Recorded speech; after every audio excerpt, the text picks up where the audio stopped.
मी प्रथमतः तर उदय सामंत साहेबांनी जे उत्तर दिलं ते उत्तरच मुळी त्यांना महापालिकेने ब्रीफ केलेलं आणि ते किंवा ईडीने ब्रीफ केलं त्यावर त्यांनी उत्तर दिलं। ही संपूर्ण SITची चौकशी 2023 मध्ये मी सभागृहात मागणी केल्यानंतर ही SIT लागली होती। 1.5 वर्षाच्या चौकशीनंतर सभापती महोदय माझी विनंती आहे की मला थोडं विस्तृत या विषयावरती बोलायला द्या, कारण हा प्रश्न 200 कोटी 60 कोटी 70 कोटीचा नाही आहे, तर माझ्या माहितीप्रमाणे हा जो घोटाळा आहे 1000 कोटीपेक्षा जास्तचा घोटाळा आहे। सभापती महोदय, या सर्व बाबतीमध्ये भाई जगताप साहेबांनी सांगितलं की संघटित गुन्हेगारी झाली आहे, मकोका लागला पाहिजे, याला मी 100% समर्थन देतो। भाई जगतापांचा दुसरा मुद्दा होता की किती भिंत बांधली गेली। 26 जुलैचा उल्लेख सन्माननीय राजेंद्र सिंग साहेबांनी केला। सभापती महोदय, त्या टायमाला तेव्हाचे तत्कालीन पंतप्रधान कैलासवासी मनमोहन सिंग साहेबांनी 1300 का 1400 कोटी रुपयाचा निधी संरक्षण भिंतीसाठी दिला होता। अजूनपर्यंत त्याचं उत्तर दिलं गेलेलं नाही आहे की ती भिंत बांधली होती का नाही बांधली। असं अधिकाऱ्यांचं म्हणणं आहे की ती भिंत बांधली होती, ती भिंत वाहून गेली।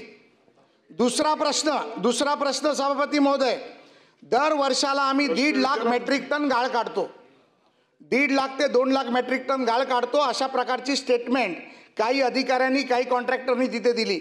SIT मध्ये मी 5 वेळा जाऊन स्टेटमेंट देऊन आलो, ईडी मध्ये पण जाऊन आलो, 500 पानाचे कागदपत्र मी स्वतः दिले आहेत। जर 1.5 लाख मेट्रिक टन गाळ 2013 पासून 2025 पर्यंत 22 पर्यंत जर 10 वर्षात काढला असेल तर जवळजवळ 18 ते 20 लाख मेट्रिक टन गाळ जर काढला तर मला वाटतं की समुद्रात भरली असती तर अजून एक नवीन मुंबई तयार झाली असती, एवढा गाळ काढलाय। आणि जो गाळ काढलेला सभापती महोदय दाखवत आहेत 2019 ते 2022 हा कल्याणमधली एक जमीन दाखवत आहेत ज्या ठिकाणी टोलेजंग इमारती उभ्या राहिल्या। मग हा गाळ गेला कुठे? जे यांनी सांगितलं की 3.5 लाख फोटो आम्ही महापालिकेच्या अधिकाऱ्यांनी पाहिले, ते 3.5 लाख फोटोमध्ये जे डंपरचे फोटो दाखवले गेले आणि जी नंबर प्लेट दिल्या गेल्या, नंबर प्लेट रिक्षाच्या, स्कूटरच्या, 3 व्हीलरच्या, 4 व्हीलरच्या, कारच्या होत्या। मग ह्याच्या बाबतीतली चौकशीचं काय करणार आहात? सभापती महोदय, मिठी नदीमधून उंदीर बाहेर येतात, त्यामुळे उंदीर मारायचं वेगळं कॉन्ट्रॅक्ट केलं गेलं। एक उंदीर मारायला 500 रुपये, 1 लाख उंदीर मारले दाखवले। आम्ही विचारलं उंदीर गेले कुठे, तर सांगितलं ते गोरेगावच्या जंगलात नेऊन टाकले।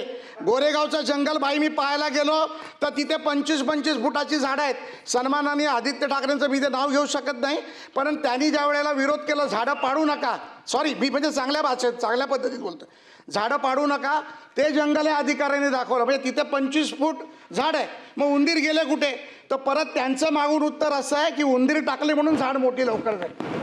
त्यामुळे असे अनेक प्रकारची गुन्हे या संपूर्ण घटनेमध्ये सभापती महोदय घडलेले आहेत। या बाबतीत ह्यांनी जे सांगितलं सभापती महोदय की बायोरेमिडिएशन आम्ही केलं, आता बायोरेमिडिएशनला काही कोण चॅलेंजच करू शकत नाही, पण बायोरेमिडिएशनवरती 200 कोटी रुपये खर्च झाले आणि जर मिठी नदीचा गाळच साफ झाला नाही तर मग बायोरेमिडिएशन केलेल्याचे सॅम्पलिंग कुठे आहेत, त्याचे सायंटिफिक लॅबची आपल्याला आलेली उत्तरं कुठे आहेत?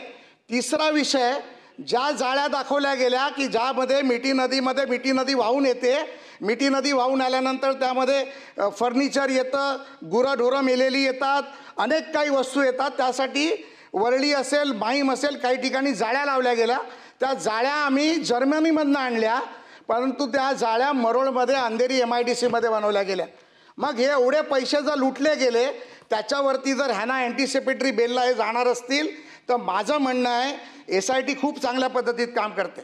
SITचे अधिकारी EOWचे संग्राम निशानदार DCP आहेत, अतिशय चांगल्या पद्धतीत काम करत आहेत आणि त्यामधून ईडीने देखील सुमोठो गुन्हा दाखल सभापती महोदय करून घेतला। मी माननीय पोलीस आयुक्तांना आणि जॉईंट CP EOWला भेटून 503 पानाचे कागदपत्र दिले आहेत। सभापती महोदय, यामध्ये केतन कदम तर प्रमुख आरोपी आहेच। माझं म्हणणं आहे जय जोशीचा देखील जामीन रद्द करण्यासाठी आणि मकोका लावण्यासाठी आपण प्रयत्न केला पाहिजे। प्रशांत रामगुडे नावाचा अधिकारी आहे सभापती महोदय, 15 वर्ष एका जागेवरती आहे, मिठी नदीचा टेंडर तोच काढतो, त्याची का नाही चौकशी होत आहे? त्याच्यावरती देखील मकोका कायद्याअंतर्गत गुन्हा दाखल झाला पाहिजे आणि 2013 पासून 2022 पर्यंत माझं म्हणणं आहे की या मिठीला कोणी मिठी मारली ही पहिली तर चौकशी केली पाहिजे। आणि या केतन कदमच्या पुढे कोण आहे, या बैठका कुठे झाल्या, कुठल्या ठिकाणी बैठका झाल्या, यामध्ये काय एका आरोपींनी 164ची स्टेटमेंट दिली अशी देखील मला माहिती आहे। यामध्ये पैसे भारताच्या बाहेर कोणी पाठवले, त्यामध्ये कोण आरोपी होतं, ईडी कोणाची चौकशी करते, कोण कोणाला मागे घालतं, या सगळ्याची चौकशी झाली पाहिजे। ईडीची चौकशी करेल, परंतु आम्हाला महाराष्ट्र पोलिसांवरती, गृहमंत्र्यांवरती, मुख्यमंत्र्यांवरती, राज्य सरकारवरती, पोलीस आयुक्तांवरती पूर्ण भरोसा आहे सभापती महोदय। त्यामुळे SITच्या माध्यमातून SITने यांना मकोका लावला पाहिजे, तात्काळ ताब्यात घेतलं पाहिजे, या सगळ्यांच्या प्रॉपर्टीज सील केल्या पाहिजे। जे मंत्री महोदयांनी उत्तरात सांगितलं, कोणी हॉटेल घेतली, कोणी काय घेतलं, मी दिलेल्या पत्रामध्ये 503 पानांच्या पत्रामध्ये देखील अनेक ॲसेट्स मी दाखवलेले आहेत, काही डॉटेड लाईनवर पैसे गेलेत तेही दाखवले आहेत। यांच्या प्रॉपर्टी सील झाल्या पाहिजेत सभापती महोदय, आणि यांच्या मागे कोण आहे, कुठे बैठका झाल्या, कोणी आदेश दिले, काय केलं, हे देखील सभापती महोदय इथे होणार आहे का। म्हणून मंत्री महोदय, माझं या सर्व गोष्टीचा एकच सारासार आहे, यामध्ये ज्यांचे जामीन झाले त्यांचे रद्द होण्यासाठी आपण प्रयत्न करणार का, आणि पहिलं तात्काळ गृहमंत्र्यांशी बोलून यांना मकोका लावण्याची 24 तासात पूर्तता करणार का।